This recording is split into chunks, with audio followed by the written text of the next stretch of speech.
Esala cup నమ్దే. Esala కాదు, ఏసాల cup మాది కాదు, రాదు, అయిపోయిందిగా. పోయిన ఇయర్, ఈ ఇయర్, నెక్స్ట్ ఇయర్, ప్రతి ఇయర్ ఈసాల అనుకుంటా.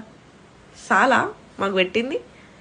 ఏదైనా కప్పు మీరు ఇవ్వాలనుకుంటే ఆర్సీబీ ఫ్యాన్స్కి ఇవ్వండి అయ్యా, అట్లీస్ట్ దే డిజర్వ్ ఇట్. ఆ టీమ్ డిజర్వ్ చేసుకోకపోయినా RCB fans deserve a cup. మీరు ఒక మర్సీ కప్ ఒకటి క్రియేట్ చేసి ప్రతి ఇయర్ టైటిల్కి పక్కన ఇంకో చిన్న కప్పు పెట్టండి. This cup will go to the loyal fan base అని చెప్పేసి. ఆ టైటిల్ కప్ ఎట్లాగో వేరే టీమోడు పట్టుకపోతాడు, ఆ పక్కనున్న ఒక చిన్న కప్పు లాయల్ ఫ్యాన్ బేస్ అని చెప్పేసి ఇస్తే ప్రతి ఇయర్ మాకే వచ్చేది. ప్రతి ఇయర్ ఆర్సీబీ ఫ్యాన్స్కి వచ్చేది. ఏమైందన్నా, ఆడండి అన్నా. ఉమెన్స్ టీం ఆడింది కదా, మీకేమైందన్నా? మీరు కూడా గెలుస్తామని చెప్పిండ్రు కదా ఈ ఇయర్. అరే అసలు